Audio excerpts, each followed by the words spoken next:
20 years, divers and explorers from 3 continents, each intrigued by clues linking the Gulf of Aqaba and the biblical Yam Suf, have come to Nuweiba Beach seeking possible evidence of an Israelite crossing.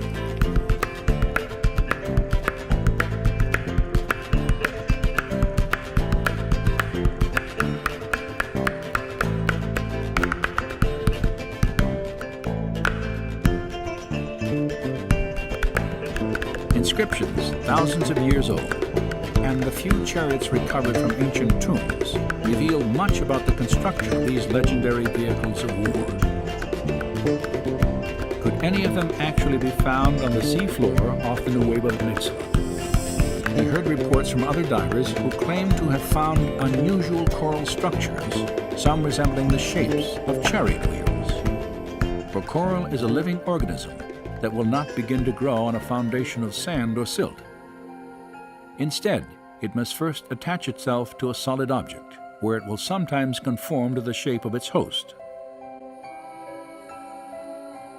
So for instance, if it would grow on a wooden artifact, the wood would normally disappear in the seawaters after a time.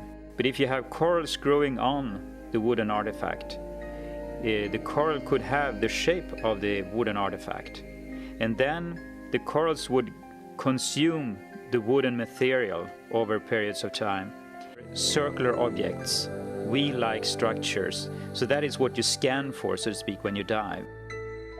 There are situations where you see something that looks like an axle, a hub, something that looks like a wheel, and you say to yourself, this is not a coral reef, this is a coral growth on an artifact. Since the earliest explorations at Nuweiba, one distinctive type of formation has often been identified on the sea floor. A slender, table-like structure, sometimes standing on end, with a coral-encrusted base, a straight shaft, and a circular top.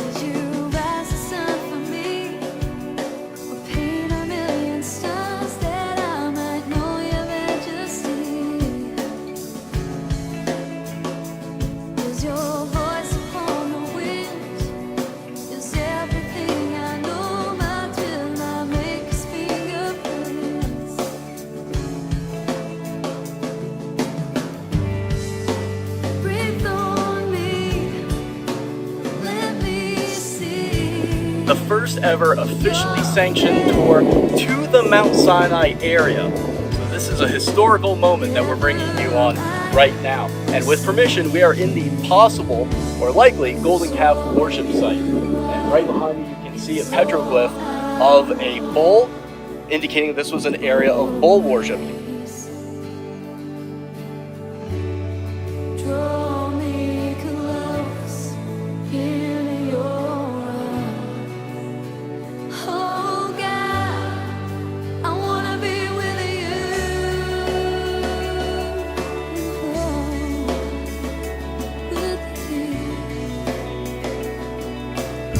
As you look behind me, you can see the big plain. The Israelites camped in front of the mountain. Right in front of me is the Black Peak, the summit that today. And this is the children of Israel.